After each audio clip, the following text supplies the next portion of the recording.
Magandang araw po, ka-coffee. Mga ka-coffee natin, nasaan man po kayong panig ng daigdig, magandang araw po sa inyo.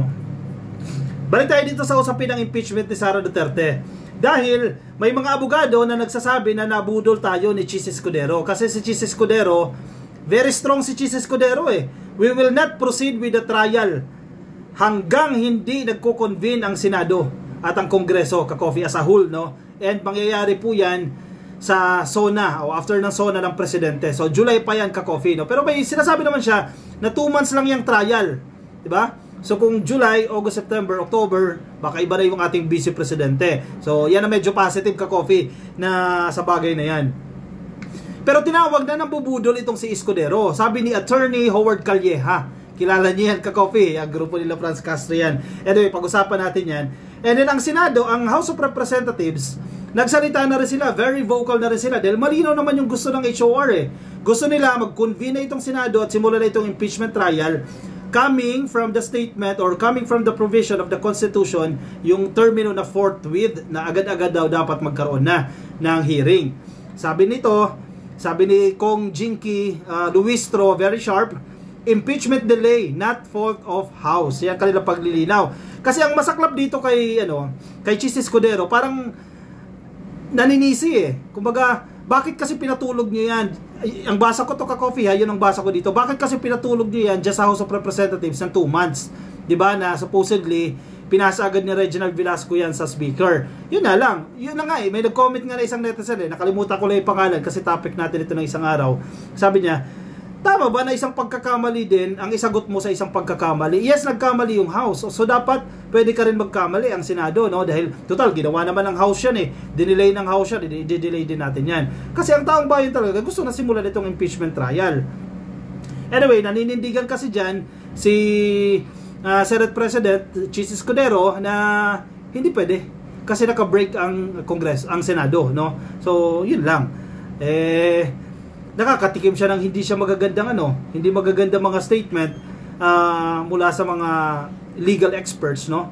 Anyway, on lawyer Howard Calleja, basahin natin, ka-coffee, itong bago ito, ka-coffee itong balita na ito ng Philstar. Yan, headline din po ito, ka-coffee. Senate caucus not needed for VP trial. Naninindigan naman talaga dyan si Senate President Chis Escudero na wala tayong magagawa dyan dahil naka-break ang Senado.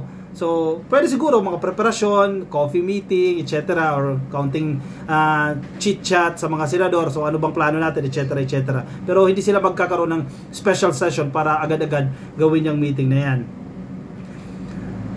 So tinawag siyang ng budol. Naku, sabagay, feeling ko very strong ang personality ni Chis Escudero eh. Kasi close-minded na ito eh. Ito yung gagawin namin. Mag-suggest man kayo, pro-impeachment kayo, anti-impeachment kayo. Sinabi niya ito, very vocal siya dito, na hindi namin kayo papakinggan. Yan ang statement niya dyan, ni Senate President Chis Escudero. Unless magsalita ang Korte Suprema, nasabihin ng Korte Suprema na sige, simulan nyo na. Kasi may mga petition din naman dyan sa Korte Suprema. Ito, on lawyer Howard Calleja is accusing him of constitutional breach for adjourning the Senate session even if there were 2 more days left in its legislative calendar. Escudero said the lawyer does not have a monopoly of all legal knowledge to accuse anyone of anything. Malalim. Ang nangyari kasi dyan, ang context, no, natatandaan ninyo yung last session day, ka-coffee ng Senado. Yung araw na yan, kinagabihan, background, atras tayong bahagya. Nung umaga pa lang, mga alas 10, alas 11, lumabas na yan sa media na itatransmit na ng Office of the Secretary General ng House of Representatives yung articles of impeachment sa Senado. Nung araw na yan, ka-coffee, kaso gabi pa. Di may session sa Senado. Narinig natin, si Joel Villanueva, minove niya na mag-close na yan, etc. ka-coffee, mag-close na yung session. So, syempre, wala namang nag-kontra o na-close na ang session nila dyan. So, ang pinupunto dito ni Howard Calleja, ni Attorney Calleja, meron pa sanang 2 days sa legislative calendar nila. Kasi alam nyo naman, legislative calendar, sinusunod nila yan para kahit papano in sync sila yung both houses, no? So bakit nagmadali na i-close ang session sa Senado? Meron pa kayong 2 days. Yun yung pinupunto dyan ni Calleja. So ang punto niya, nagkaroon po ng constitutional breach for adjourning the Senate session kahit na may 2 days pa. Punto ni Calleja yan, ha? Parang nilabag ninyo ang konstitusyon. Parang ayaw nyo talaga, parang tinatamad kayo pakinggan, o parang tinatamad kayo mag-proceed sa impeachment trial, or parang marami dyan sa mga senador excited na mangampanya, kaya tamad na tamad at uwing-uwi na. So yan yung mga analysis, yan yung mga komento dyan. Pero ang sagot niya ni Chis Escudero kay Calleja, wala daw po siyang, si Calleja daw ay walang monopoly of all legal knowledge o to accuse anyone of anything. Generic motherhood statement, no? Pero in a way, may dating din to at may halong insult ito. No, hindi ikaw ang pinakamagaling, hindi lahat ikaw ay alam mo. No, yan ang as in Tagalog, no? Ang gustong sabihin dyan ni Chis Escudero. Further, as I have stated before, I will not dignify nor listen to partisan legal opinions or positions for or against impeachment of VP Sara. I will follow the law and what I believe to be right and fair, sabi ni Chis Escudero. Yun, paulit-ulit din natin ito sinasabi sa mga vlog natin. Kung pro-impeachment ka, kung ano sasabihin mo, hindi ko pakikinggan yan. Kung against impeachment ka, hindi ko sasabihin yan. O hindi ko pakikinggan yan. Kahit magkakaiba kayo ng legal opinion yan, ang pakikinggan niya, yung ano sa tingin niya yung tama. Which is, ako sa tingin ko, tingnan lang natin yung silver lining, hintay na lang tayo ka-coffee dyan ng 3 months. Wala naman tayo magagawa dyan eh. Ang bola nasa Senado, controlled nila yan, di ba? Kung ganyan naman ang mindset ni Escudero, okay lang yan, ka-coffee. Kasi ang image na gusto niya palabas eh, magiging impartial kami, magiging patas kami dito eh, didinggin namin itong impeachment trial the way na ito ay dapat dinggin, regardless kung vice president yan, regardless kung si Sara ay anak ni Digong, didinggin namin itong trial na to the way dininig yung trial kay Corona, yung trial sa dating ombudsman, etc. Kung paano nila dininig yan, ganyan din. Walang special, walang babaguhin sa mga rules. Yan ang pinapanindigan dito ni Senate President Chis Escudero. I think tama din naman. May punto din naman. And I think itong sinasabi naman ni Escudero, i-assurance ito na magiging patas kami. Which is yun din naman ang gusto natin. Maging patas yan, yung maging desisyon. Kasi kung magiging patas lang talaga yan, ka-coffee, yung impeachment trial na yan, kung magiging patas lang talaga yan, makukonvict si Sara. Very confident ako dyan, ka-coffee. Naniniwala ako. Kasi nag-monitor tayo ng Quadcom, matibay yung ebidensya nila.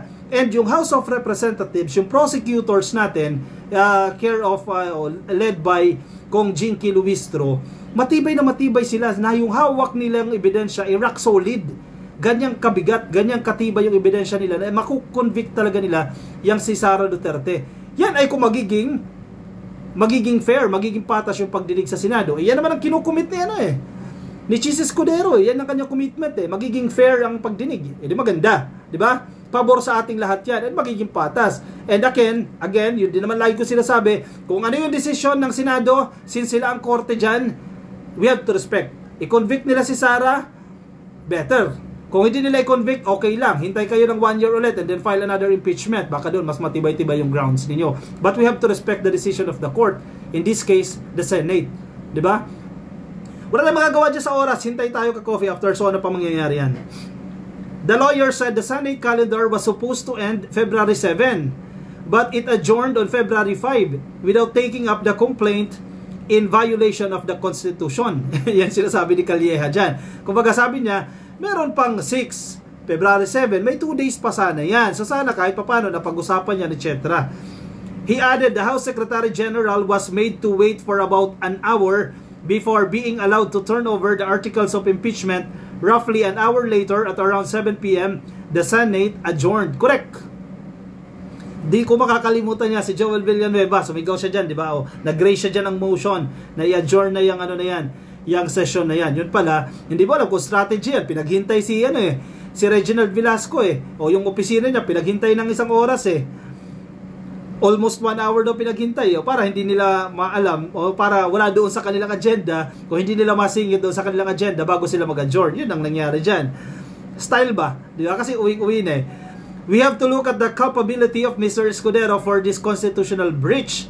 He said, it was ironic and even questionable. Instead of immediately taking up the complaint, Escudero immediately adjourned the Senate. Kasi wala kang kumontra. Mali naman si Calleja dyan, ka-coffee. Kasi may motion. Ganyan naman talaga ang proseso Sa Senado may motion. Hindi sa kinakampiyan natin si Escudero in this instance, no? Pero yun wala magagawa May motion, walang kumontra. Di tapos, adjourn dyan. Dyan nagkakamali si Calleja. But yung argument niya na meron pang 2 days, medyo valid-valid pa yun, ka-coffee. We have questions. Why that unconstitutional rush? who benefited from Chis Escudero's premature adjournment. Definitely Sara, because there would be a lot of legal questions that could potentially kill the impeachment complaint under the 20th Congress. The lawyer said, referring to Escudero by his nickname, is China, which is interested in controlling Philippine politics, too far behind? What is the benefit to Chis, who is known to be interested in the 2028 presidential elections? Medyo off na ako dito kay Calleja. Itong nasingit niya na itong 2028 elections, etc. Anyway, wala yung strong, very strong yung personality ni Chis Escudero, naninindigan ito. Ito yung gagawin namin. Ito yung sa tingin nilang tama. Kahit sino pa nagsalita, may mga associate justices pa nga na nagkakaroon ng mga interpretasyon, mga retired associate justices nagsasabi sila ng interpretasyon. Ang ibig sabihin ng forthwith ay agad-agad Hindi naman nakikinig si Escudero dyan, di ba? He accused Escudero of apparent disregard for the issue of high-level corruption involving the Vice President. Nabudol tayo ni Chis. Yan, masakit na naman tong statement na to. Nabudol tayo ni Chis just when we are talking of billions of pesos being lost to alleged corruption, just when Sara threatened to have the President and the First Lady killed, which would have created unimaginable national instability. Here, he is trying to foist on us a scenario calculated to kill the impeachment of Sara Duterte. Feeling ko naman hindi naman. Masyadong exage naman ka-coffee itong paratang ni Calleja. Feeling ko naman kahit papano si Chis Escudero loyal siya sa kanyang mandato bilang Senate President. Feeling ko naman hindi pa naman nawawala yung tiwala ko dyan kay Chis Escudero. Hindi naman siguro gugustuhin ni Chis Escudero na matsugi yung impeachment complaint na yan. Dahil yariin siya. Sisingilin siya ng taong bayan. Anong grounds? Bakit mo chinugi yan? Diba? Technicalities, etc. Pero as of the moment, feeling ko hindi naman niya gagawin yan. Chis would not do this without benefiting himself. My question is to Chis. You are a lawyer and the forthwith is a simple English term. Who are you loyal to? Sabi ni Calleja. Wala kang magagawa dyan, Calleja. Kasi kahit nga yung mga dating retired associate justices nagsasalita dyan Hindi naman siya pinapakinggan. Di ba? So, hintay talaga tayo dyan, ka-coffee. Tama ba? 2 months bang sabi niya? Ang basa ko doon ay 2 months 2 months lang daw yung trial Wait lang ha. Kasi kung 2 months lang yan, bago magtapos ang 2025, iba na ang vice presidente natin. Kung makukonvict itong si Sara Duterte. Ito. Tama, 2 months Sabi ni Chis Escudero, trial may take 2 months. Mabilis to mabilis There's no need for senators to hold caucus to discuss Vice President Sara Duterte's impeachment trial, Senate President Francis Escudero said yesterday. Escudero made his position clear in an interview with Star's online show Truth on the Line in a rebuff of a suggestion from Minority Leader Aquilino Pimentel III. Kasi sumulat si Pimentel, di ba? Nasaan na ba yan? Escudero stressed that no more changes can be made in the legislative calendar, which was mutually agreed upon by both chambers in July 2024. Kasi in 2 months.